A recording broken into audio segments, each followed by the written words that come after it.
সেই জন্য দেখবেন মক্কা মদিনায় গেলে এই কালচারটা তারা ধরে রেখেছে ইফতার করানো। আলহামদুলিল্লাহ আমরাও উদ্যোগ নিয়েছি যে আমাদের দাওয়া সেন্টারে ইফতারির ব্যবস্থা থাকবে এবং আমাদের দাওয়া সেন্টার থেকে আশেপাশের ফুটপাতে থাকুক, অসহায় রিক্সা চালক থাকুক বা যারাই থাকুক, তাদের মধ্যে আমরা প্রতিদিন আমাদের সামর্থ্য অনুযায়ী যত প্যাকেট সম্ভব আমরা ইফতার বিতরণ করার চেষ্টা করব। আপনারা নিজেরাও যদি মনে করেন তাহলে এখানেও ইফতারিতে আসতে পারেন, এবং আপনারা যদি মনে করেন এখানের যে ইফতারি প্রজেক্ট আছে সেটিতে অংশগ্রহণ করবেন তাহলে সেটিতে অংশগ্রহণ করতে পারেন। সেটি দিয়ে আমরা যতদূর সম্ভব এখানেও ইফতারির ব্যবস্থা এবং বাইরের যে সমস্ত অসহায় গরিব মিসকিন ফুটপাতে থাকে, রাস্তাঘাটে ভিক্ষুক, রিক্সা চালক, আরও যারা আছে তাদের সকলের মধ্যে আমরা ইফতার বন্টনের একটি প্রজেক্ট হাতে নিয়েছি। এটিতে আপনারা অংশগ্রহণ করতে পারেন। আল্লাহ সুবহানাহু ওয়া তাআলা আমাদের কবুল করুক, আল্লাহুম্মা আমিন। রমজানের সাথে সংশ্লিষ্ট তিনটা জরুরি মাসালা: কাফফারা, ফিদিয়া, কাজা। রমজানের মাসালাগুলোর মধ্যে এই তিনটা মাসালা একটা আরেকটার সাথে কিন্তু মিল নাই। একটার নাম কাফফারা, একটার নাম ফিদিয়া, একটার নাম কাজা। কখন কাজা, কখন কাফফারা, কখন ফিদিয়া? আল্লাহ সুবহানাহু ওয়া তাআলা সকল ইবাদতে অপশন রেখেছেন, এক্সকিউজ, অপশন, সুযোগ, ছাড়। শুধু সালাতে নাই, শুধু সালাতে নাই। তুমি অসুস্থ কি, তুমি কি অবস্থায় আছো এটা দেখে লাভ, সালাত আদায় করতে। তো সিয়ামের ক্ষেত্রে আল্লাহ সুবহানাহু ওয়া তাআলা অসুস্থ ব্যক্তিকে, সিয়ামের ক্ষেত্রে মুসাফির ব্যক্তিকে তাদের সিয়াম ছাড়ার অনুমতি দেওয়া আছে। বয়োবৃদ্ধ ব্যক্তিকে, যার আর কখনো সুস্থ হওয়ার সুযোগ নাই, গর্ভবতী মাকে, দুগ্ধ দানকারিণী মাকে, এবং হায়েজ নিফাস তথা সন্তান প্রসবের পর যে রক্ত প্রবাহিত হয় এবং প্রতি মাসে যে রক্ত প্রবাহিত হয়, এই অবস্থায় যে সমস্ত মা এবং বোনেরা আছে তাদেরকে, এই ধরনের মানুষকে আল্লাহ সুবহানাহু ওয়া তাআলা সিয়াম ছেড়ে দেওয়ার অনুমতি দিয়েছে বা সিয়াম ছেড়ে দিবে, এটি বিধান। এখন এই যে এতগুলো ধরনের মানুষ তারা যে সিয়াম ছাড়তেছে, তাদের সিয়ামের কাজা কাফফারা না ফিদিয়া? আমরা শুরু করি কাফফারা দিয়ে। কাফফারা শুধুমাত্র এক শ্রেণীর ব্যক্তির জন্য, যে ব্যক্তি সিয়াম অবস্থায় দিনের বেলা তার স্ত্রীর সাথে সাংসারিক জীবন আছে। এই সিচুয়েশন ছাড়া আর কারোর জন্য কাফফারা নাই। তথা কেউ যদি সিয়াম অবস্থায় ইচ্ছা করে খাবার খেয়ে সিয়াম ভেঙে দেয়, তার জন্য কাফফারা নেই। গুনাহে কাবিরা, অনেক বড় গুনাহ। ফরজ সিয়াম ভেঙে দিল, অনেক বড় গুনাহ, কোনো কারণ নাই, কোনো লজিক নাই, কিন্তু কাফফারা নাই। কি আছে সেটা আমরা পরে বলতেছি। তাহলে কাফফারা শুধু ওই ব্যক্তির জন্য যে সিয়াম অবস্থায় দিনের বেলা তার স্ত্রীর সাথে সাংসারিক জীবনে গেছে, তার জন্য কাফফারা। এই কাফফারা এক টানা 60 দিন সিয়াম পালন করা, এক টানা, বিরতি ছাড়া, বিরতিহীন এক টানা 60 দিন সিয়াম পালন, অথবা 60 জন মিসকিনকে খাওয়া, অথবা গোলাম আযাদ করা। যেটা আমি বলেছি যে সিয়ামের মাধ্যমে গুনাহের কাফফারা হয়, অর্থ আদায়ের মাধ্যমে গুনাহের কাফফারা হয়। এখানে তিনটের কিন্তু দুটো অর্থ আর একটা সিয়াম। তথা তুমি দিনের বেলা স্ত্রীর কাছে গেছো সিয়াম অবস্থায় রমজান মাসে, তাহলে এর এই গুনাহটা ক্ষমা হবে আবার সিয়াম রাখার মাধ্যমে। কয়টা সিয়াম? 60টা সিয়াম। তাহলে সিয়াম রাখলে গুনাহ মাফ হবে। অথবা আর দুইটার মাধ্যমে, যেগুলো অর্থনৈতিক, টাকা দিয়ে গোলাম আযাদ করো অথবা টাকা দিয়ে 60 জন মিসকিনকে খাওয়া। তাহলে এই কাফফারা শুধু এই শ্রেণীর মানুষের জন্য। কাজা, এই কাফফারা বাদে আর যে কোনো কারণে কেউ সিয়াম ভেঙেছে এবং পুনরায় সিয়াম রাখার সামর্থ্য আছে, পরের পয়েন্টটাই হচ্ছে গুরুত্বপূর্ণ, যে পুনরায় সিয়াম রাখার সামর্থ্য আছে। সিয়াম ভেঙেছে এই কারণ ছাড়ার যে কোনো কারণে, তথা যেটার জন্য আমরা কাফফারা বললাম, ওই কারণ ছাড়ার যে কোনো কারণে সিয়াম ভেঙেছে। অসুস্থতার কারণে ভাঙতে পারে, সফর অবস্থায় আছে তার কারণে ভাঙতে পারে, ইচ্ছাকৃত ভাঙতে পারে, হায়েজ নিফাসের কারণে ভাঙতে পারে তাদের, এবং পরবর্তীতে রাখার সুযোগ আছে, এই ব্যক্তির জন্য কাজা, তথা ওই সমান সিয়াম একটা সে আদায় করে। যে কয়টা সিয়াম ভাঙবে সে কয়টা সিয়াম আর এক সময় আদায় করবে। এ হলো কাজা। ফিদিয়া, যে এইরকম কোনো কারণে সিয়াম ভেঙেছে, তথা ওই যেটার কারণে কাফফারা, ওটার কারণে নয়, স্বাভাবিক যে কোনো কারণে সিয়াম ভেঙেছে, কিন্তু আর সিয়াম রাখার সুযোগ নেই। দেখা যায় এমনভাবে অসুস্থ হয়ে গেছে, আর সুস্থ হতে পারে, অথবা মারাই গেছে, দুনিয়া থেকে বিদায় নিয়েছে, তথা আর সিয়াম রাখার সে সুযোগ পাচ্ছে না বা পায়নি। তাহলে আমরা বলতে পারি, কিভাবে সারমর্ম করতে পারি, স্থায়ী অসুস্থ অথবা স্থায়ী বার্ধক্য। স্থায়ী অসুস্থ এবং স্থায়ী বার্ধক্য, এই দুই ধরনের ব্যক্তির জন্য ফিদিয়া। দাদা, একদিন সিয়াম সমান একদিন মিসকিনের খাবার, একজন মিসকিনের একদিনের খাবার। তো আলেম ওলামা আগের যুগের ফোকাহাগণ গণনা করেছে হিসাবপাতি করে, তাদের রাসূল সাল্লাল্লাহু আলাইহি ওয়াসাল্লামের কিছু হাদিসকে সামনে রেখে, যে আমরা 1.25 কেজি তথা 1 সার কিছু কম, এই সমপরিমাণ যদি খাদ্য কারো বাড়িতে থাকে, তাহলে তাকে ধরে নেওয়া হয় যে তার একদিনের খাবার তার কাছে আছে। তো এইরকম একটা হিসাব করে যে একজন মানুষ একদিনে কয় বেলা খেলে কি কি ধরনের খাবার তার আসতে পারে, বর্তমান যুগের হিসাব করেও যদি আদায় করে কোনো সমস্যা নেই। যে আমি ধরলাম সকালের নাস্তার সমান এত, দুপুরের খাবার সমান এত, রাতের সমান এত। অথবা যদি সিয়াম পালনকারীকে রমাজান মাসে দিতে চাই, তাহলে সিয়াম পালনকারীর সাহারির সমান এত, সিয়াম পালনকারীর ইফতারির সমান এত, এই পরিমাণ টাকা তাকে দিয়ে দেওয়া এবং তার খাবারের ব্যবস্থা করা। প্রতি একটা সিয়াম সমান একজন মিসকিনের একদিনের খাবারের ব্যবস্থা করা। এটা হচ্ছে ফিদিয়া। শুধুমাত্র 2 শ্রেণীর মানুষের বিধান নিয়ে আলেম ওলামাদের মধ্যে মতভেদ আছে। সেটা হচ্ছে দুগ্ধ দানকারিণী মা এবং গর্ভবতী মা। যে মা তার বাচ্চার ক্ষতির আশঙ্কা করে এবং সিয়াম ছেড়েছে, তাদের ক্ষেত্রে একদল আলেম বলেছেন তারা কাজা করবে, এবং একদল আলেম বলেছেন তারাও ফিদিয়া দিতে পারে। যদি সময়টা লম্বা, দেখা যাচ্ছে এখন দুধ দিচ্ছে, আরো 1-1.5 বছর সে তার বাচ্চাকে দুধ দেবে, তথা 1-1.5 বছরে আর তার সে কাজা আদায় করার সে হয়তো সুযোগ পাচ্ছে না, তার বাচ্চার সে ক্ষতির আশঙ্কা করতেছে। সময়টা লম্বা হওয়ার কারণে এবং পবিত্র কোরআনের কিছু আয়াতকে সামনে রেখে ইমাম আবু হানিফা সহ আরো অনেকেই মতামত দিয়েছেন। বড় বড় আলেম ওলামা যারা অতীতে চলে গেছেন, একদল মতামত দিয়েছেন যে সে কাজা করবে যত পরেই হোক, এবং একদল মত দিয়েছেন সে ফিদিয়া আদায় করবে। তাহলে এই গেল আমাদের রমাজান কেন্দ্রিক কাফারা, কাজা এবং ফিদিয়া, এই সংক্ষিপ্ত বিধিবিধান। আল্লাহ সুবহানাহু ওয়া তাআলা আমাদের এই রমজান মাসের যতগুলো কার্যক্রম আছে, সকল কার্যক্রমকে সুন্দরভাবে সম্পূর্ণ করার তৌফিক দান করুন আল্লাহ। আর খুব শপথ নিয়ে উঠতে হবে এবং রমজান শুরু করতে হবে। কয়েকটা শপথ, বেশি নয়, অত বেশি নিলে কাজ করা যাবে না, ক্লান্ত হয়ে যাবে। 1 নম্বর শপথ, 5 ওয়াক্ত সালাত মিস দিব না, সর্বনিম্ন স্তরে থাকে। যে আমাদের 1 নম্বর ওয়াদা হচ্ছে আমরা রমজানে অন্তত 5 ওয়াক্ত সালাত জামাতে আদায় করবো ইনশাআল্লাহ। 2 নম্বর শপথ হচ্ছে রমজানে আমরা অন্তত কোনো প্রকার গুনাহে লিপ্ত হবে না ইনশাআল্লাহ। মুখের গুনাহ, চোখের গুনাহ, কানের গুনাহ, সকল প্রকার গুনাহ থেকে আমরা বিরত থাকার সর্বোচ্চ চেষ্টা করব ইনশাআল্লাহ। 3 নম্বর হচ্ছে যতদূর সম্ভব পুরো রমজানে অন্তত একবার পবিত্র কোরআন পড়ে শেষ করা, কোরআন খতম দেওয়া যেটা আমরা, এবং বুঝার চেষ্টা করা। অথবা যে কোরআন পড়তে পারে না সে কোরআন শিখলো, কোরআন শেখার জন্য কোথাও ভর্তি হলো, অ্যাডমিশন নিল, অনলাইনে অফলাইনে, যেখানে সম্ভব কোরআনের সাথে সম্পৃক্ত থাকার চেষ্টা করা। আল্লাহ সুবহানাহু ওয়া তাআলা আমাদের তৌফিক দান করুক, আল্লাহুম্মা আমিন।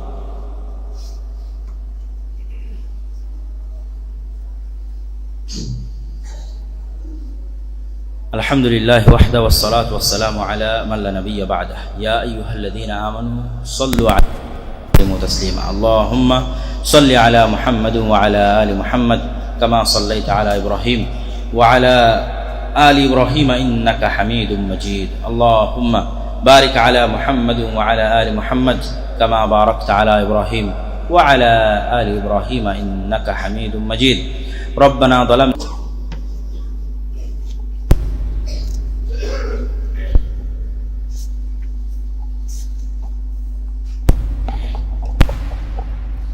الحمد لله نحمده ونستعينه ونستغفره ونعوذ بالله من شرور أنفسنا ومن سيئات أعمالنا من يهده الله فلا مضل له ومن يضلله فلا هادي له وأشهد أن لا إله إلا الله وحده لا شريك له وأشهد أن محمدا عبده ورسوله أما بعد فأعوذ بالله من الشيطان الرجيم يا أيها الذين آمنوا كتب عليكم الصيام كما كتب على الذين من قبلكم لعلكم تتقون وقال تعالى أيضا في كلامه المجيد وفرقانه الحميد شهر رمضان الذي أنزل فيه القرآن عن أبي هريرة رضي الله تعالى عنه أنه قال قال رسول الله صلى الله عليه وسلم إذا دخل رمضان فتحت أبواب السماء وفتحت أبواب الجنة وغلقت أبواب النار وسلسلة الشياطين عن أبي هريرة رضي الله تعالى عنه أنه قال قال رسول الله صلى الله عليه وسلم من صام رمضان إيمانا واحتسابا غفر له ما تقدم من ذنبه ومن قام رمضان إيمانا واحتسابا غفر له ما تقدم من ذنبه ومن قام ليلة القدر إيمانا واحتسابا غفر له ما تقدم من ذنبه যাবতীয় প্রশংসা হামদ ও সানা মহাপরাক্রমশালী আল্লাহ সুবহানাহু সকলেই বলে আলহামদুলিল্লাহ। দরুদ সালাম বর্ষিত হোক পৃথিবীর সর্বশেষ ও সর্বশ্রেষ্ঠ রাসূল আহমদ মুহাম্মদ মুস্তাফা সাল্লাল্লাহু আলাইহি ওয়াসাল্লামের প্রতি। প্রিয় উপস্থিতি, আমরা রমজান মাসের প্রথম জুমায় উপস্থিত হয়েছি সিয়ামরত অবস্থায়। রমজান মাসের সাথে সংশ্লিষ্ট গুরুত্বপূর্ণ কিছু কাজ, গুরুত্বপূর্ণ কিছু কর্ম নিয়েই আমরা আজকে আলোচনা করার চেষ্টা করব ইনশাআল্লাহ। রমজান মাস সংশ্লিষ্ট অনেকগুলো কাজ আছে। রমজান মাসে সিয়াম আছে, রাতের তারাবির সালাত আছে, ইফতারি আছে, সাহারি আছে। রমজান মাসে লাইলাতুল কদর আছে, রমজান মাসে ইতিকাফ আছে, রমজান মাসে যাকাত বের করার একটি চিন্তা চেতনা এবং প্রবণতা আছে, যেহেতু রমজান মাসে রাসূল সাল্লাল্লাহু আলাইহি ওয়াসাল্লাম বেশি বেশি দান করতেন। রমজান মাসে কোরআন অবতীর্ণ হয়েছে, অনেক কিছু। রমজান মাসে জান্নাতের দরজাগুলো খুলে দেওয়া হয়, রমজান মাসে জাহান্নামের দরজাগুলো বন্ধ করে দেওয়া হয়, রমজান মাসে শয়তানকে শৃঙ্খলাবদ্ধ করা হয়। তো রমজান কেন্দ্রিক অসংখ্য আমল, অসংখ্য কাজ আছে এবং সেগুলোর প্রত্যেকটার পিছনে অনেক ফজিলত আছে। তো রমজান আমাদের জন্য একটি গনিমত, রমজান আমাদের জন্য অফার, রমজান আমাদের জন্য সুযোগ আল্লাহ সুবহানাহু ওয়া তাআলার পক্ষ থেকে। রাসূল সাল্লাল্লাহু আলাইহি ওয়াসাল্লাম বলেন, মান সামা রমাদানা ঈমানান ওয়া ইহতিসাবান, যে ব্যক্তি রমজান মাসে সিয়াম পালন করলো ঈমানের সাথে নেকির আশায়, তার পূর্বের সকল গুনাহ ক্ষমা হয়ে যাবে। যে ব্যক্তি রমজান মাসের রাতের সালাত তথা তারাবি বা তাহাজ্জুদের সালাত আদায় করলো, একদিনও মিস দিল না, ঈমানের সাথে নেকির আশায় তার পূর্বের সকল গুনাহ ক্ষমা হয়ে যাবে। যে ব্যক্তি রমজান মাসে লাইলাতুল কদর পেল এবং লাইলাতুল কদরে ইবাদত করলো, তার অতীতের সকল গুনাহ ক্ষমা হয়ে যাবে শুধু এক রাতের ইবাদতের কারণে। তাহলে কি পরিমাণ ফজিলত, কি পরিমাণ সুযোগ এবং অফার এই রমজান মাসে আছে, তা আমরা খুব ভালোভাবেই চমৎকারভাবেই বুঝতে পারছি। তবে রাসূল সাল্লাল্লাহু আলাইহি ওয়াসাল্লাম যে দুটি শর্ত দিয়েছেন, ঈমানের সাথে নেকির আশায়। ঈমানের সাথে এর অর্থ হচ্ছে গুনাহ মুক্ত অবস্থায়, পূর্ণাঙ্গ ঈমানের সাথে। সিয়াম পালন করছি, শুধু পেটের সিয়াম, কিন্তু চোখের সিয়াম নাই, হাত পায়ের সিয়াম নাই, মুখের সিয়াম নাই, তাহলে এই সিয়ামের কোনো দাম নাই। তথা যেহেতু রাজনৈতিক পট পরিবর্তন ঘটেছে বাংলাদেশে, সেহেতু সারাদিন রাজনীতির আলাপ নিয়ে ব্যস্ত, গীবত, পরনিন্দা, অপবাদ, ফেসবুক, তাহলে এই রমজান মাস খুব ব্যর্থ একটি রমজান মাস হতে যাচ্ছে তাদের জন্য, যারা নিজের মুখ জবানকে কন্ট্রোল করতে পারছে না, এবং তাদের জন্য খুব ব্যর্থ একটি রমজান মাস হতে, যারা নিজেদের হাত, চোখ, কান এগুলোকে কন্ট্রোল করতে পারছে না। তো রমজান মাসে আমাদের শক্ত সিদ্ধান্ত নিতে হবে যে আমরা গুনাহ মুক্ত এই 30 দিন পার করব। তবেই এই 30 দিন গুনাহ মুক্ত অবস্থায়, সিয়াম অবস্থায় পার করলেই আমাদের অতীতের সকল গুনাহ, 1 মাসের 1 বছরের নয়, 2 বছরের নয়, 1 বছর আগের 1 বছর পরের নয়, জন্মের পর থেকে এই রমাজান পর্যন্ত যত গুনাহ হয়েছে সব ক্ষমা হয়ে যাবে। কিন্তু ওইটার জন্য আমাকে শর্ত পূরণ করতে হবে। সেই শর্ত পূরণ হচ্ছে ঈমান অবস্থায় নেকির আশায়। নেকির আশায় মানে আল্লাহর সন্তুষ্টির জন্য, লোক দেখানোর জন্য না। আর ঈমানের সাথে মানে গুনাহ মুক্ত। এই জন্য সর্বোচ্চ চেষ্টা করতে হবে রমজান মাসে, যেহেতু আমরা সিয়াম রাখছি সেহেতু সিয়ামটাকে কার্যকরী করি। কেন কষ্ট করে না খেয়ে থাকাটাকে নষ্ট করব? কেন সিয়াম না খেয়ে থেকে সিয়ামটাকে নষ্ট করবো? রাসূল সাল্লাল্লাহু আলাইহি ওয়াসাল্লাম বলেন, মাল্লাম ইয়াদা কাওলা যুরি ওয়াল আমাল বিহি ফালাইসা লিল্লাহি হাজাতুন আন ইয়াদা তুআমাহু ওয়া শারাবাহু। যে ব্যক্তি মিথ্যা কথা, মিথ্যা কাজ পরিহার করবে না, তার না খেয়ে থাকা বেকার। তাহলে আমরা শুধু কষ্ট করে না খেয়ে থাকলাম, ওই ফজিলতটা কিন্তু অর্জন করতে পারলাম না। তাহলে যেহেতু কষ্ট করছি, সেহেতু আর 2টা অতিরিক্ত কষ্ট করতে তো আর সমস্যা নেই। এই আর 2টা অতিরিক্ত কষ্ট করার আমাদের শক্ত পণ নিতে হবে যে আমরা রমজান মাসে কোনো গুনাহ করব না ইনশাআল্লাহ।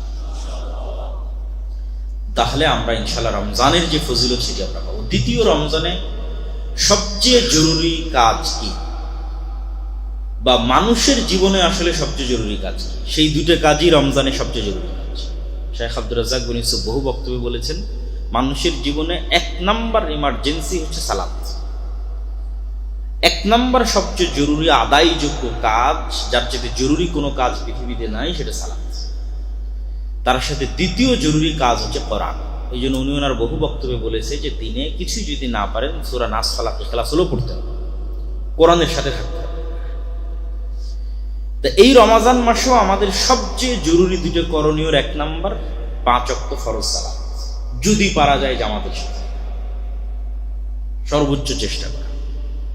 অন্তত এই রমজান মাসে যদি আমরা কিছু না করতে পারি, যে রমজান মাসে আমি কি করতে চাই, কিছুই করতে পারলাম না, অন্তত এই 2টা কাজ যেন আমাদের মিস না হয়। 1, আমরা সালাত মিস দিব না, চেষ্টা করবো 5 ওয়াক্ত সালাত জামাতের সাথে আদায় করার। 2, কোরআন। কেননা এই রমাজানের যত বরকত, যত ফজিলত সব কোরআনের কারণে। শাহরু রমাদান আল্লাযী উনজিলা ফীহিল কুরআন, এই মাস সেই মাস যে মাসে কোরআন অবতীর্ণ হয়েছে। ইন্না আনজালনাহু ফী লাইলাতিল কদর, আর আমরা কোরআনকে অবতীর্ণ করেছি লাইলাতুল কদর। তাহলে লাইলাতুল কদরের শ্রেষ্ঠত্ব কোরআনের কারণে, রমজানের শ্রেষ্ঠত্ব কোরআনের কারণে, মুহাম্মদ সাল্লাল্লাহু আলাইহি ওয়াসাল্লামের শ্রেষ্ঠত্ব কোরআনের কারণে, উম্মতে মুহাম্মাদের শ্রেষ্ঠত্ব কোরআনের কারণে। নূহ আলাইহিস সালাতু ওয়াস সালামের কওমের একজন মুমিন যদি 1000 বছর জীবন পেয়ে থাকে, আর উম্মতে মুহাম্মাদের একজন মুমিন যদি 60 বছর জীবন পেয়ে থাকে, তাহলে গ্যাপ প্রায় 940 বছর। তাহলে নূহ আলাইহিস সালাতু ওয়াস সালামের কওমের একজন মুমিনের 940 বছরের ইবাদতকে উম্মতে মুহাম্মাদের একজন মাত্র 60 বছরের ইবাদত দিয়ে কিভাবে পার করবে?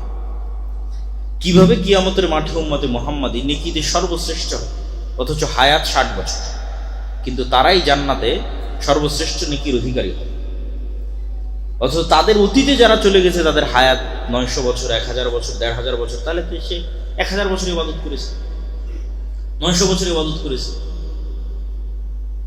তো বলছে লাইলাতুল কদরি খায়রুম মিন আলফি শাহর, লাইলাতুল কদরের 1 রাতের ইবাদত 1000 মাসের ইবাদতের চেয়ে শ্রেষ্ঠ। 1000 মাসের ইবাদতের সমান বলা হয়নি, 1000 মাসের ইবাদতের চেয়ে শ্রেষ্ঠ। তাহলে এইটার কারণ হচ্ছে কোরআন। এই সূরা ফাতিহা উম্মতে মুহাম্মাদের কাছে আছে, অতীতের কোন জাতির কাছে ছিল না। এই সূরা ফাতিহা পড়ার যে নেকি, সূরা বাকারা পাঠ করার যে নেকি, এই নেকি থেকে অতীতের উম্মতরা বঞ্চিত। এই জন্য কোরআন দিয়েই এবং কোরআনের বরকতেই উম্মতে মুহাম্মাদি অতীতের উম্মতের 1000 বছরের ইবাদতকে অতিক্রম করে যাবে মাত্র 60 বছরের জীবনের, তাও পুরোটা নয়। আমরা প্রতিদিনের 8 ঘন্টা ঘুমাই, তাহলে আমাদের জীবনের 3 ভাগের 1 ভাগ আমরা ঘুমাই, 60 বছরের 20 বছর ঘুমাই। আর এখন যদি আপনি নিজের ফোনের সেটিংসে গিয়ে দেখেন যে আপনি সারাদিন কতক্ষণ ফোন চালিয়েছেন, তো গড়ে দেখবেন 5 ঘন্টা, 6 ঘন্টা, 4 ঘন্টা, অন্তত 30%, 40% মানুষের গড়ে ফোন চালানোরই পরিমাণ 5 ঘন্টা, 6 ঘন্টা। তারপরে তো অফিসের কাজ আছে। খাওয়া দাওয়া সবকিছু আছে, সব মিলে আসলে আমরা ইবাদত করি কত? কিয়ামতের মাঠে মানুষ দেখবে যে তার হায়াত দুনিয়াতে ছিল একদিন। কেন? মানে সারা জীবনে যতটুকু কাজ আল্লাহর জন্য হয়েছে ওটা জমা হতে হতে একদিনের সমান হয়েছে। 5 মিনিট আল্লাহর জন্য, 10 মিনিট আল্লাহর জন্য এই করতে করতে 1 ঘন্টা আল্লাহর জন্য এই করতে করতে করতে করতে করতে 24 ঘন্টা, 60 বছর মিলিয়ে 24 ঘন্টা টিকানো গেছে আল্লাহর জন্য। তাহলে দুনিয়াতে সে প্রকৃত জীবন যেটা সে যাপন করেছে সেটা মাত্র একদিন, ওইটা প্রকৃত জীবন। আর বাকি যেটা সে অন্য জায়গায় ব্যয় করেছে সেটা কিন্তু প্রকৃত জীবন নয়। তাহলে আমাদের রমজানের জরুরি 2টা কাজের একটা কাজ সালাত, এবং দ্বিতীয় জরুরি কাজ হচ্ছে কোরআন। কোরআনের বিষয়ে আমি বহু বক্তব্যে বলেছি, কোরআনের গুরুত্ব তুলে ধরার জন্য, কোরআনের প্রয়োজনীয়তা তুলে ধরার জন্য। তাও আজকে 2-1টা সংক্ষিপ্ত কথা বলি।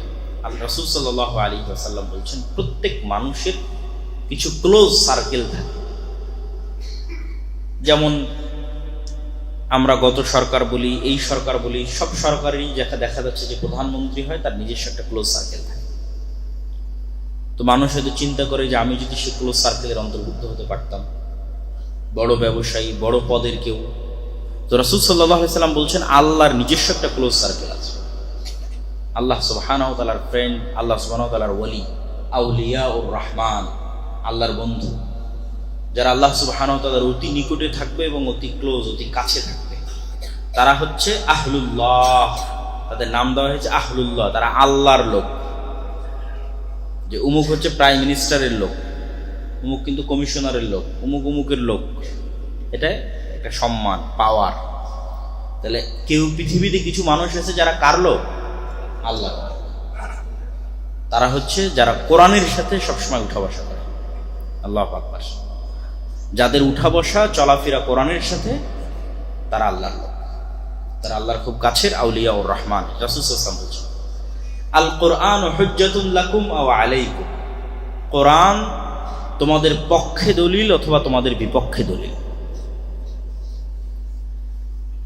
আমরা সিয়ামের কথা শুনেছি, এই যে সিয়াম আমাদের পক্ষে সাক্ষী দিবে, কিন্তু কোথাও হাদিসে বলা নাই যে সিয়াম আমাদের বিপক্ষে সাক্ষী দিবে।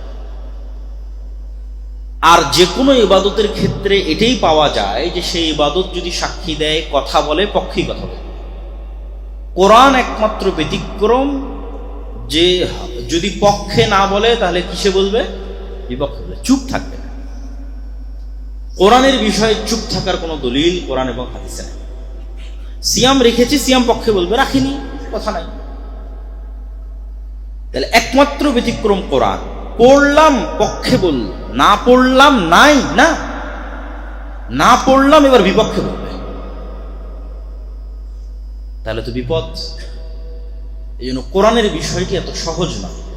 পড়লাম পক্ষে বললো, শাফাত করলো, আর না পড়লাম নাই, জি না পড়লে বিপক্ষে বলবে।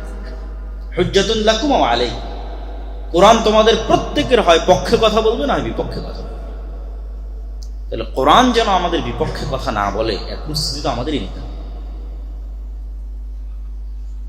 এবং কোরআন কথা বলবে, কথা ঠিক। কেননা কিয়ামতের মাঠে অসংখ্য আমলের বিভিন্ন প্রতিকৃতি এবং বিভিন্ন রূপ আল্লাহ সুবহানাহু ওয়া তাআলা দিবেন, এবং অসংখ্য কিছুকে আল্লাহ কথা বলার শক্তি দিবেন। আল্লাহ বলছেন, আল্লাযী আনতাকা, যিনি তোমাদের কথা বলার শক্তি দিয়েছে। তোমরা তোমাদের আশেপাশে তাকিয়ে দেখো, কত কি কথা বলতে পারে না, কিন্তু তোমরা তো কথা বলতে পারছো। তাহলে তোমাদেরকে কথা বলার শক্তি কে দিয়েছে? আল্লাহ। তো যিনি আজ মানুষকে কথা বলার শক্তি দিয়েছে, তিনি কাল মাটিকে কথা বলার শক্তি দিবেন। মাটি থেকেই তো মানুষ তৈরি হয়েছে। তো তিনি কালকে কোরআনকে কথা বলার শক্তি দিবেন, জীবন্ত রূপ দিবেন। কোরআন কথা বলবে, এটা অতি সহজ এবং বিশ্বাসযোগ্য। তো রমজানে আমরা সর্বোচ্চ চেষ্টা করতে হবে আমাদেরকে, যে আমরা 5 ওয়াক্ত সালাত যদি পারা যায় জামাতের সাথে সর্বোচ্চ গুরুত্ব দিয়ে, আর 2 কোরআন। কোরআন পৃথিবীতে থাকা এমন কিছু যা সরাসরি রব্বুল আলামিনের জাতের সাথে কানেক্টেড। আর কোনো কিছুই পৃথিবীর রব্বুল আলামিনের সত্তার সাথে সম্পৃক্ত নয়। রব্বুল আলামিনের সৃষ্টি সবকিছু তার সত্তার সাথে কানেক্টেড নয়, তার সিফাত, তার গুণ নয়। আল্লাহ সুবহানাহু ওয়া তাআলার হাত আল্লাহ সুবহানাহু ওয়া তাআলার সাথে কানেক্টেড। সম্পৃক্ত, তার সিফাত, তার গুণ। আর পৃথিবীতে আর বাকি যা কিছু হচ্ছে সব আল্লাহর সৃষ্টি। একমাত্র কোরআন হচ্ছে কালামুল্লাহ, আল্লাহর বাণী, আল্লাহর আওয়াজ, আল্লাহর শব্দ, আল্লাহর বাক্য। এই জন্য কোরআনের গুরুত্ব সীমাহীন এবং অপরিসীম। এমনিতেই যে কোনো আসমানি কিতাবের গুরুত্ব সীমাহীন অপরিসীম।